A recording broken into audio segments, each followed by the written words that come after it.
Bar, tahu nggak sih?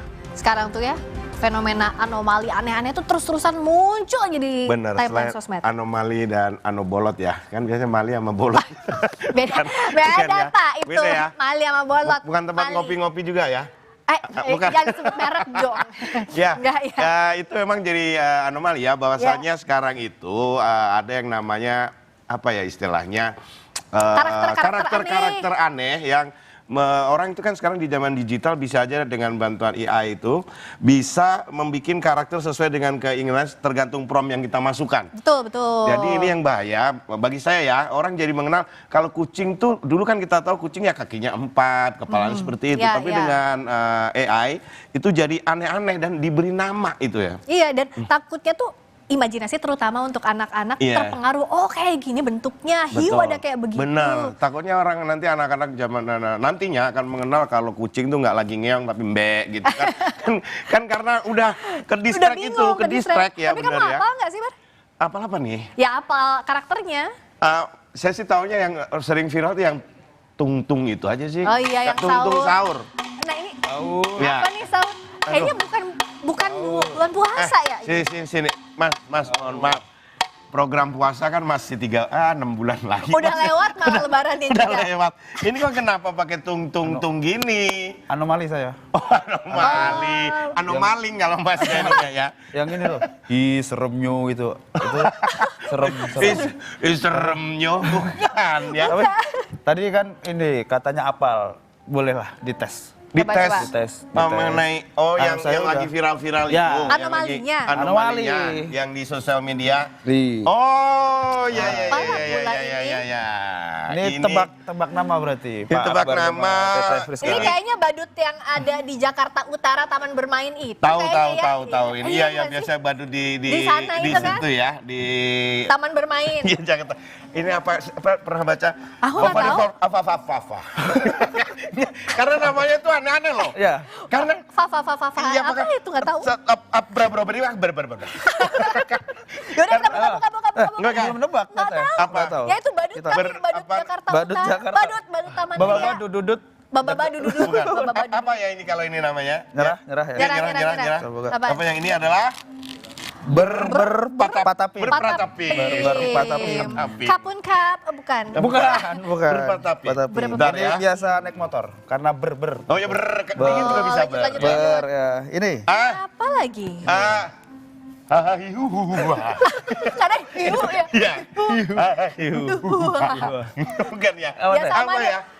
Tralala trilili kali ya. Tralala trilili. Bukan nih. Jenis apa ya? Nggak tahu. Nggak tahu. Oke. Cukup. Oke ya. Ini adalah kan tralala kan. Tralala. Tidak mencerminkan namanya salah ya, dikit. bingung deh. Ya. Sabar. Oke, ada lagi? Jatuh.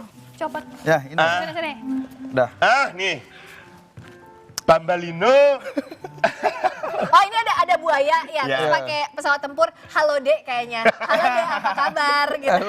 Udah, bingung. Saya ini ada baru punya. tahu gambar seperti ini. Ini apa sebenarnya ini?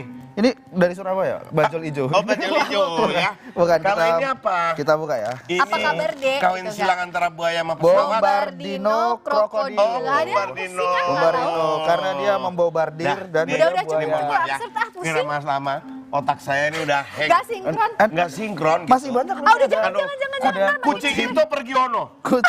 Kucing itu pergi ono. Ya udah. Ada kucing di balik udang. Ada. Iya kan? Itu ya udah tahu ah. Udah. Ntar ini. Apa? Karamel macchiato. Udah. Udah. Karakter-karakter yang siapa istilahnya makin banyak ya sekarang ya. Jelas sahur. Iya nih makanya udah jelas. Oke. Thank you ya. Sahur. Terima kasih. Sahur ya. Tuh kan, makin gak jelas, makin ngerusak otak, Bar. Ya anak saya udah saya larang sih ngeliat gitu-gitu, lihat sosial media. Lebih ke pulsa, habis banyak saya. Bahkan ini ada datanya loh. Apa? Dari We Are Social, agensi penelitian media sosial global yang menunjukkan ada 212 juta penduduk Indonesia atau sekitar 74% pengguna internet pada 2025. Kebayang nggak? Dari angka itu, ada 143 juta orang atau 50% masyarakat Indonesia yang terkoneksi media sosial. Nah, ternyata rata-rata waktu akses internet masyarakat Indonesia 7 jam 22 menit. Lama juga ya kan? Iya. Nah, terus data lainnya, dari laporan Digital Global Overview 2025 dari We Are Social, dominasi pengguna internet Indonesia dari kalangan Gen Z sebanyak 34,40%, milenial 30,62%, Ya. Gen X 18,98%, dan post Gen Z atau Gen Alpha 9,17%. Ya, tapi fenomena brain rot ini adalah akibat kecanduan berselancar atau scrolling media sosial, dan ini mengintai generasi muda, dan ini berpotensi menurunkan fungsi kognitif ya akibat terlalu mengkonsumsi sosial media. Tapi tadi mengenai penelitian mengenai kenapa Gen Z Kenapa? itu lebih banyak, hampir 7 jam 22 menit dalam sehari. Emang apa hubungannya? Itu sebenarnya bukan karena salah Gen Z aja. Tapi? Salah boomer juga. Banyak boomer yang minta tolong Gen Z untuk membuka sosial media. Ah iya. jadi sebenarnya tolong dong mama bukain ini. Itu Tolong. masuk Iya. screen time-nya ya. Iya. Kita lihat dulu dah liputannya berikut ini soal brain rot.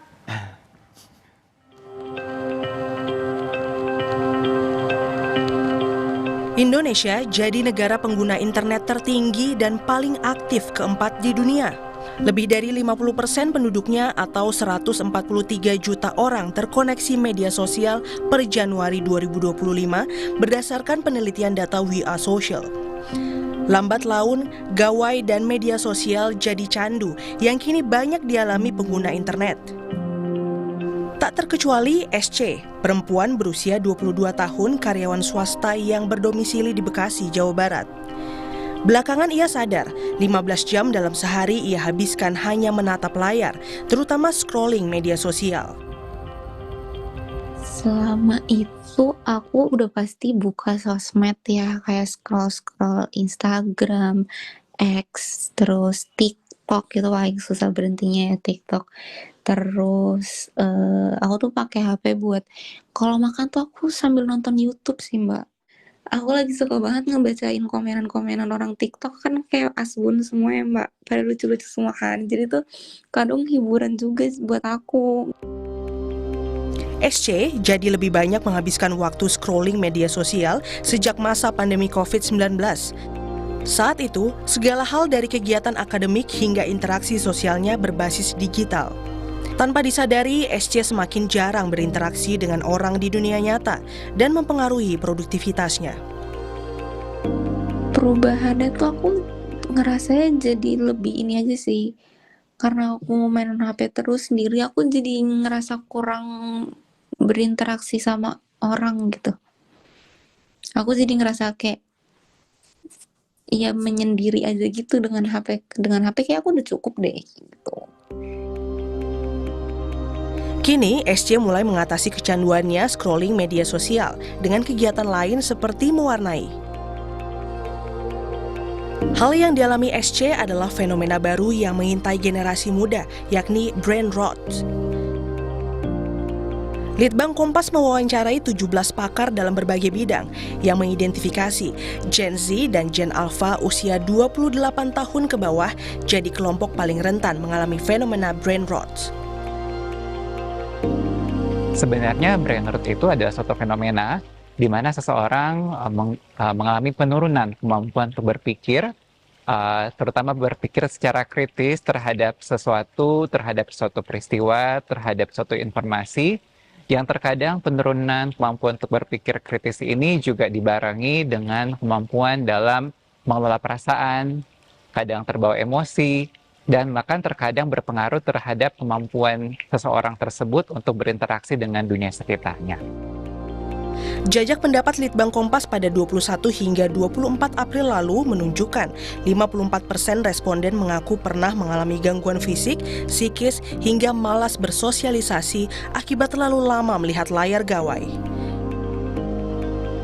Kementerian Komunikasi dan Digital Komdigi tengah mengkaji rumusan kebijakan untuk membatasi penggunaan media sosial, terutama bagi anak-anak.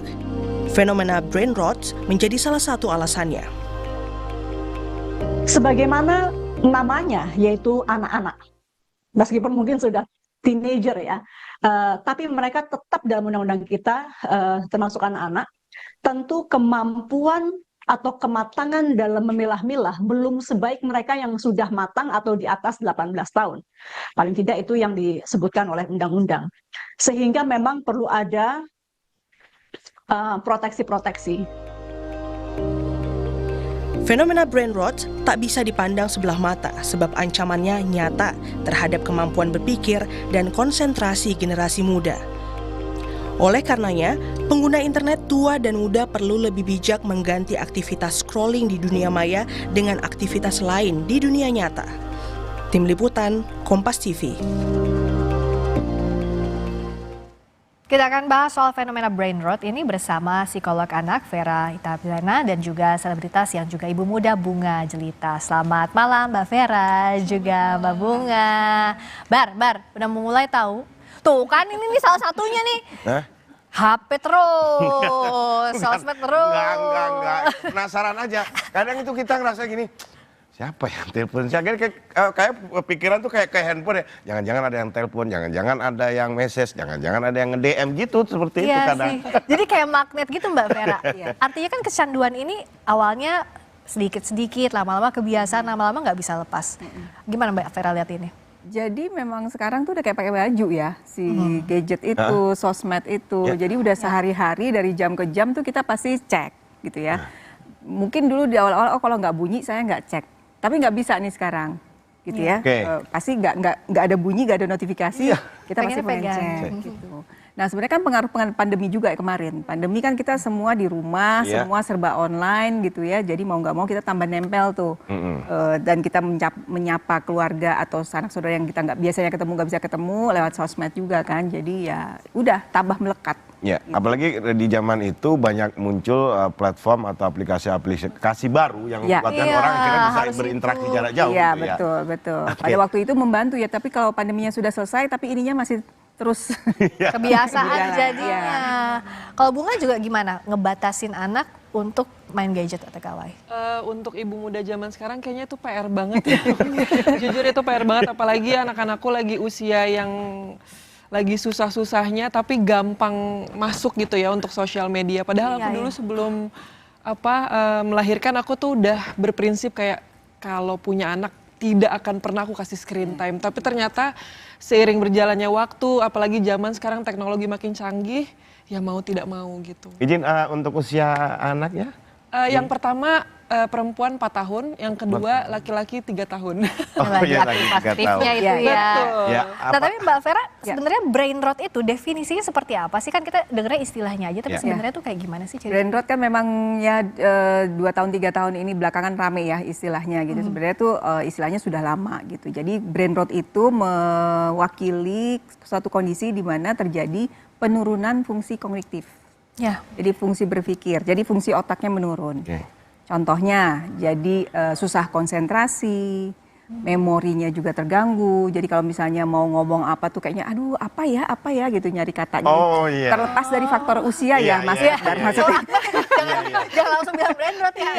Ada faktor usia gitu ya. Jadi ini kita mungkin bicara soal anak-anak yang masih tumbuh kembang ya, harusnya harusnya memorinya masih bagus gitu ya, konsentrasinya masih bagus, tapi kok menurun gitu ya. Atau yang tadi seperti contoh di Viti gitu ya, masih usia muda tapi kok udah terganggu fungsi kognitifnya. Jadi antara lain itu, jadi susah konsentrasi, susah mengingat, terus juga ada pengaruhnya untuk anak-anak. Pengalaman saya di tempat praktek, anak-anak yang kecil-kecil itu mereka terpengaruh juga emosinya.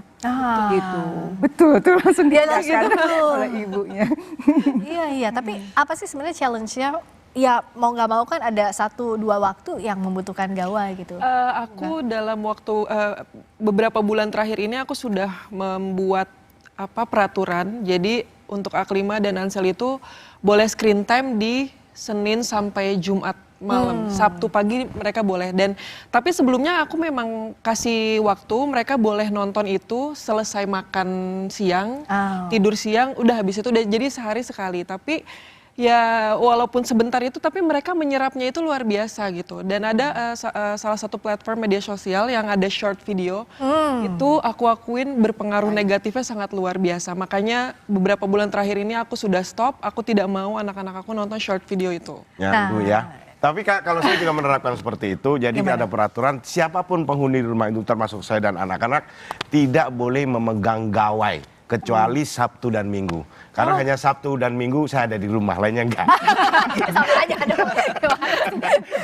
Tapi ancamannya tadi dan apa yang harus dilakukan, ada nggak sih yang bisa dilakukan sebagai pencegahan ataupun kalau sudah ada ciri-cirinya bagaimana agar tidak terus berlanjut? Tapi usai jeda di Sapa Indonesia Malam Akhir Pekan kami segera kembali. Kami masih bersama dengan Mbak Vera Itabiliana, psikolog anak, dan juga Mbak Bunga Jelita di Sapa Indonesia Malam Akhir Pekan. Saya ke Mbak Vera dulu. Ada pengalaman nggak sih misalnya pasien yang kayaknya ini kena brain rot? Ada gitu. Gimana ya. Tuh? Jadi karena saya psikolog anak kan yang datangnya anak-anak nih ya. Jadi waktu itu dalam 1 minggu tuh saya kedatangan 2 anak-anak usianya di bawah 5 tahun. Keluhan dari orang tuanya anak ini kok jadi lebih emosional daripada biasanya. Jadi kan usia di bawah 5 tahun tuh kan memang suka tantrum ya. Kalau nggak dikasih mereka tantrum. Itu kan hal yang wajar dalam tumbuh kembang. Tapi ini kok lebih lagi gitu ya, ternyata setelah ditelusuri mereka ternyata sehari-harinya terbiasa untuk lihat konten di sosmed. Nah ini yang bahaya ya, ada 3 indikator konten yang bahaya gitu ya. Apa itu? Singkat, cepat, dan shallow. Shallow tuh dangkal, jadi nggak ada isinya, nggak ada semua manfaatnya. itu sekarang terpenuhi ya, gitu ya. Dan selalu muncul di timeline. yang kita cuma pakai jempol aja scrolling terus kayak kalau kita ketawa lucu terus, tapi kan kadang itu ada istilahnya juga tuh Mas Akbar, zombie scrolling. Zombie scrolling. Ya, jadi udah asik aja otomatis, tapi nanti ketika ditanya tadi nonton apa aja, apa ya gitu, jadi nggak ada yang nggak nangkep itu. Gitu. Nah ini anak-anak, kenapa ini rentan sekali buat anak-anak? Tadi kan kontennya singkat, cepat gitu ya, dan nggak ada manfaatnya. Anak-anak tuh katakanlah kontennya berlangsung berapa lama sih? Rata-rata 30 detik lah ya, 15 sampai 30 detik. Ya. Jadi dia belum selesai mencerna satu konten, ya belum mencerna secara kognitif dan secara emosi, itu sudah masuk lagi konten yang berikutnya. Jadi itu numpuk tuh emosinya, sehingga itu membuat dia jadi lebih emosional, gampang meledak, gampang tantrum. Gitu. Kan tapi kita juga tidak bisa terlepas penuhnya dari gawe juga, termasuk juga kadang kita memberikan pendidikan anak dengan menunjukkan sesuatu di media sosial juga. Nah, tapi sebenarnya yang istilahnya yang ideal untuk kita untuk scrolling gini berapa lama sih sebenarnya, Dok? Tiap usia tuh ada batasannya, gitu ya. Jadi yang penting itu adalah durasinya diatur, kontennya diseleksi, gitu ya. Terus situasinya seperti apa yang dia boleh, gitu ya. Pengaturan waktunya, gitu ya. Jadi kalau untuk anak di bawah 2 tahun itu sebenarnya tidak boleh sama sekali berinteraksi dengan gawai. Kecuali kalau misalnya Mas Akbar punya anak usia berapa 18 bulan, terus Mas Akbar lagi keluar kota, kangen, video call itu boleh. Hanya untuk komunikasi begitu ya. Jadi misal ini saya cuma ngasih contoh kena brain rot ya kayak gini nggak bisa menyusun. Itu mungkin faktor usia, ditambah faktor usia. Selain brain rot. Alasan aja brain rot ya. Saya cuma ngasih contoh aja gitu ya. Nah kalau Mbak Bunga sih dalam menerapkan pendidikan ke anak, konten-konten apa yang selama ini diperbolehkan untuk ditonton oleh putra-putrinya? Sebenarnya aku masih ada keberuntungannya gitu. Jadi Aklima sama Ansel ini sebenarnya tidak suka yang kartun. Mereka lebih suka nonton yang manusia yang real gitu. Makanya ada percakapan. Nah, aku jadinya lebih ke tata bahasanya gitu. Pernah Aklima masih suka nonton short video. Setelah itu yang tadi Mbak Vera bilang itu emosinya bisa dibilang berpengaruh sekali. Oh gitu. Aklima sama Ansel jadi lebih cepat marah, terus kayak nggak sabar. Dari situ aku berpikir apa dari aku sama suami gitu kan berpikirnya. Tapi aku selalu mengajarkan mereka untuk sabar, tidak boleh nada tinggi, nada tuh tidak boleh lebih tinggi dari orang lain gitu. Nah, Ternyata pas aku telusuri benar dari short video. Akhirnya aku hapus aplikasi itu, benar sekarang mereka jadi lebih sabar. Jadi aku beruntungnya tuh kayak mereka berdua masih bisa diselamatkan lah gitu. Dan ibunya pun punya edukasi yang bagus. Iya, karena nggak tahu ya konten sekarang sebenarnya tata bahasanya bagus. Cuma ada kayak misalkan mereka scroll baru tiba-tiba ada kata-kata yang judes gitu loh. Kayak misalkan, kamu tuh nggak boleh gitu. Jadi nadanya tuh udah marah-marah sama temennya. Dan itu dikopikin lah dia. Iya. Nah sebenarnya kalau untuk orang tua ya kita ya, anak saya juga sama balita masih 5 tahun usianya.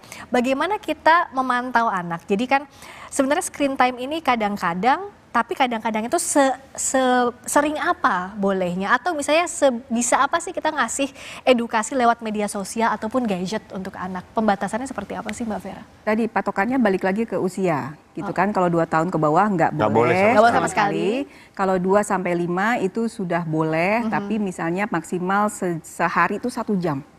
Oke, apapun alasannya, Apapun 1 jam alasannya, gitu ya? Oke. mau layar kecil, mau layar besar TV itu gabungan 1 jam sehari. Oke. Oke. Nah, 5 tahun ke atas sampai usia SD itu bisa maksimal 2 jam. Oke. Nah, ini kan sejak pandemi saya mesti ada tambahannya sedikit. Itu 2 jam maksimal tuh di luar untuk kepentingan belajar.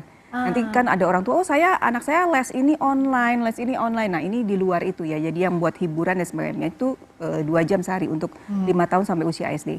Nah, remaja bisa lebih fleksibel lagi asalkan tidak mengganggu waktu-waktu yang untuk aktivitas utama seperti tidur terutama. Tidur tuh masih butuh 6 sampai 7 jam tidur malam ya. Malam ya. Ya. Jadi 6 sampai 7 jam sudah diplot untuk tidur. 7 jam lah minimal.